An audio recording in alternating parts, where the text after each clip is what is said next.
Hi folks, welcome back to Strathpeffer Spa Model Railway with myself, Alistair. Before we go any further, I just want to wish you all a happy new year. Hope you've had a cracking Hogmanay. I know I did. And for all my new subscribers out there, I just want to say hello and welcome to the channel. Thanks for joining us. And for all my existing subscribers, thank you for coming back and continually supporting me in this channel. Thank you for liking and commenting on every video that you see. Please continue to do so because it helps me develop this layout as we get on with it. So, during the festive season, obviously we had Christmas there, and my brother kindly gifted me a locomotive, and here it is here. This is the Hornby Drummond 700 class. For those of you who have seen earlier videos of mine, you'll know that I have a soft spot for the Southern Region locos, and here we have one. So this is 700 class in BR livery with the early crest. So a big thank you to my young brother who got me this for Christmas. It's very much appreciated. So let's look into getting this DCC chipped and getting it running, and then we'll see it on the layout later on in the coming months. Looking into this space in front of you, on the rail station this space is occupied by a station platform which was later added by the LMS after the absorption of the Highland Railway. So I'd always intended to model this platform and have recently been up home, and I was able to grab some more photographs and grab some measurements of the actual LMS station platform shelter. I then sent the photos and measurements away to York Model Making. This is their details here, in case you've never heard of them before. Check them out, they're very good. But they supply and specialise in laser cut items for any type of model, not just model railways. And I used them before when it came to actually building the main station itself. So a few weeks later they then sent a small kit to me which was flat packed, made out of MDF, laser cut. So here we have some roof trusses. Here we have the main sort of frame for the platform shelter, and then we have a couple of roof pieces with small gable ends. So over the coming months we'll get that built in slow time, and then we'll attach it to the main station building, and then that will occupy this space here, and again making it look more like the prototype building itself. I won't be doing any more with the station buildings in that regard. The real station building then had a later addition, or a further addition, in the early 2000s, excuse me, which was in this area here. However, I'm not going to model that. But what you can see is I've occupied this area now with a small picket fence all along here and to the end of the platform just there. This picket fence came from Scale Model Scenery. It's laser cut card, and it's a very easy kit to put together and paint up, and you have to agree it looks very smart on the actual layout. I've still got some of the kit left, so I then intend to put this on the other side of the station platform just to tie it all in together. So again, if I swing around here, so this platform, just to tidy up and keep it in keeping with the other side, we'll put a small bit of fence going across here to stop the general public getting down onto the track, and then we'll run the fence line all the way up the back of the platform here. And I'll do that again over the coming sort of weeks and months. Further to that, I also ordered 2 Perspex laser cut sheets to go over the front of the layout, and that will then stop any unwanted mucky paws getting up onto the track or the layout itself, and also help protect the models. I've already had part of the sort of framework knocked off. This frame here always seems to get it when I put it into storage, but also, as you know, I've got a small wee one, and she has just started to walk there on the last holidays, so now she's mobile. I've got to do everything I can to help protect the layout when it's out and I'm using it or modelling it. So I've got 2 big Perspex sheets which I am going to put along here, and that will then protect the delicate models from being touched by my young one's mucky paws. So more on that on the future.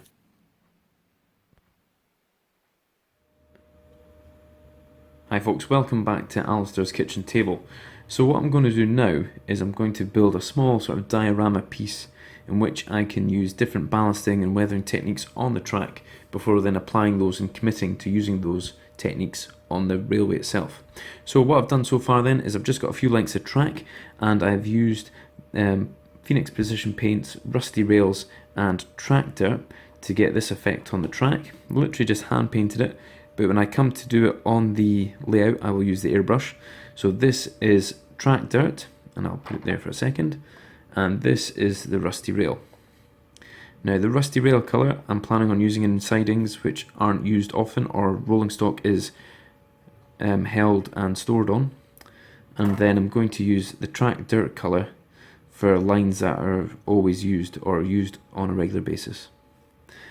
Now that I've painted the track, what I'm going to do is I'm going to use my little range of Tamiya and random colours at the end here. So we've got Deck Tan, Buff, Medium Grey, Flat Earth, we've got Humbrol 29, and we've got a Revel Aqua colour, it's a red brown there, and I'm going to use those to paint the sleepers and get that effect that I've used on the actual layout itself. From there, I'll then stick all that track down onto a bit of ply with cork underlay, and I'll try on weathering techniques and ballasting techniques from there. So join me again in a few minutes once I've painted up the sleepers.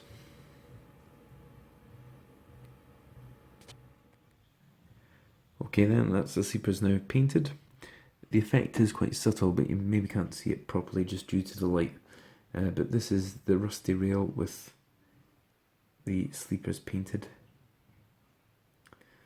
And then that is the sort of dirty rail, again with the sleepers painted.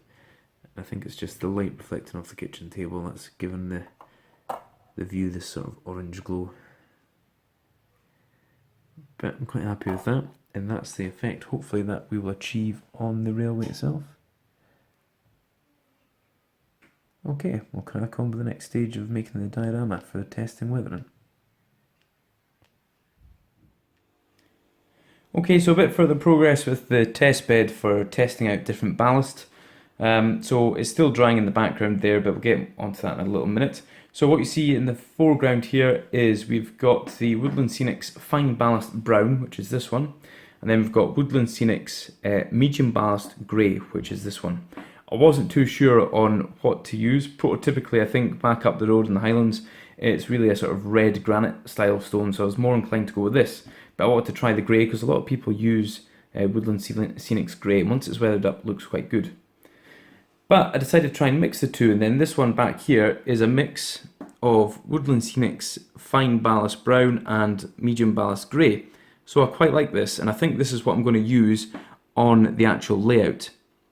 Coming across, what I've done here is I've then mixed Woodland Scenics Fine Ballast Brown with Fine Ballast Cinders and a little bit of medium grey in there as well, just to mix it up. And I think this looks really good for potential areas in the yard, or areas in the ash pit area or a coal fueling area. So I might use this as well. You're starting to see now that after painting all the sleepers are really starting to stand out, especially once they've been ballast. So I'm really happy with the effect that's starting to come through here. Now this rear piece of track, so this is the one that's got the Phoenix Precision Rusty Rails paint on it. What I've done here is I've gone for a mix of the Fine Ballast Cinders, Fine Ballast Brown, a little bit of grey, and then what I've done then is I've used a mix of my coal ash from the coal fire, and then I've used wood ash as well, which is this one, which I showed you in a previous video. And then I've used some coal, sort of ash, not coal ash, coal dust and chippings from the bottom of the coal scuttle. So here you can see this is the area in which had the wood ash with a bit of coal ash. It looked really good up until the point in which I applied PVA glue.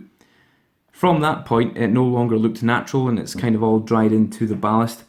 When it goes proper dry and cures, it might look good. However, I was slightly disappointed once I added the glue solution, because it took away from the realistic look that I had achieved just by putting it in dry. And then over here what I've done is added, this is the coal chippings and coal dust from the bottom of the scuttle. And again, it looked really good when it was dry, but once I added the glue solution, it's sort of gone this sort of the look I've got just now. Again, once it cures hard, it may look different, fingers crossed. So a bit more practice with that, I think. If any of you have any suggestions or tips on how to glue down ash or coal dust to the actual sleepers, then please feel free to drop me in a comment, because I'm starting to scratch my head on how I can actually get a natural look where the dust ash has fell from the engine or refueling point and has settled in amongst the sleepers. However, this is what I've got so far, and I think for the layout I'm going to use the mix, which is this one here, and I'm going to use this mix as well for the yard areas, which is this one. For the area of the coal refueling and ash pit area, a bit more trial and error with this, I think, but it's coming along. So as you can see, I've painted it. That's just a lump of polystyrene with a bit of spare wheels kit, breeze block walling there. I painted it umber brown and burnt umber, let it dry, and then in future I can practice using my static grass applicator and different sort of woodland scenics fine turfs before I go on to actually apply it to the baseboard. So that's all for now. Let me know what you think about these different ballast styles and the sleepers. Just drop a comment in the comments box, and again, give me any suggestions for dealing with ash and gluing ash and the coal dust to the actual track. Really scratching my head on that one. Right, let's crack on.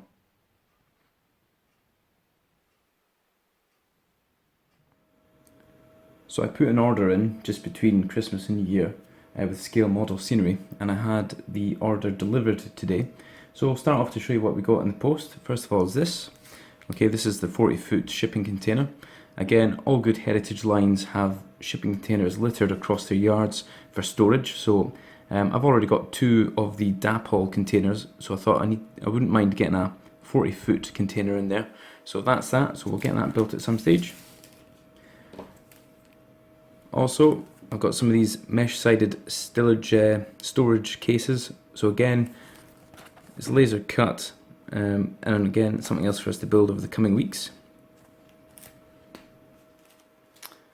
To add to the detail, I've ordered a couple of these beware of the train signs, especially now that I've got the small pathway cutting across the tracks and I've got the gates and fences up, so a couple of the warning signs up and around that area should just add that extra bit of detail to the layout.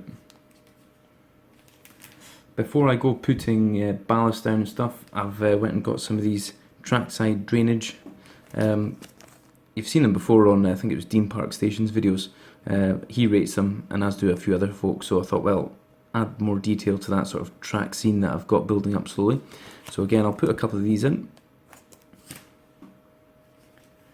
Okay, no station platform can be without park benches, so these are just concrete and wood park benches. Again, laser cut card, easy to put together, and I'll put a few of these out on the platforms and populate the platform as well with some folk. For the area where the coal refueling and ash pit is going to be, I've went and got one of these. Excuse me, it's the barrel sort of flickering LED. It looks very simple to mount and wire in. So again, I'll get that sorted, and I'll just add a little bit more detail to the area where the locos will be getting coaled and fueled. Obviously, health and safety to have a nightmare having live ignition source next to coal. Next, which is quite special to be honest, from scale model scenery, is the personalised signal box name, and there you have Strathpeffer Spa Railway. Now obviously, for those of you with the eagle eye, know that I don't have a signal box on the layout. However, I couldn't resist getting these, and I may find a place for them, or I might just have them sitting down somewhere in a corner. But again, just a little bit of detail that I couldn't resist. And finally, station signs. So I've got one of these made up. There you go, Strathpeffer. And again, looking back into old photographs of the actual station itself, there was one of these signs on the platform, so quite inexpensive to buy. And again, it's customised with the Strathpeffer legend across it. So I'll get this made up and I'll get it put on to the platform just where the picket fencing is going. And again, I think this will add a nice touch to the platform. Anyway folks, that's my lot from Scale Model Scenery. As you can see, there's quite a lot to be getting on with over the next coming months on Strathpeffer Spa Model Railway. So without further ado, I think we'll end the video here. So I'd like to say thank you very much to everyone for sticking with the video and watching. Again, if you've got any comments, please leave them below in the comments box. And feel free to like and share, and don't forget to subscribe to the video, and that way you'll get any other updates that I put on. Like I said, I'm going to try and get a running session out to you as soon as I can. Unfortunately, that's me back to work, and Christmas leave was busier than I anticipated. However, I have got some time in the calendar coming up in the next few days where I should be able to get a running session out to you. Understand that obviously my layout is gets packed away when it's not in use, so I'm not working on it due to little mucky paws from a 1-year-old cutting about the house and getting her fingers all about the model railway, so it needs to be packed away, but I'm not using it. Anyway, enough blethering from me. Thanks for watching, take care of yourselves, and I'll see you next time on Strathpeffer Spa Model Railway. Thanks for watching, bye for now.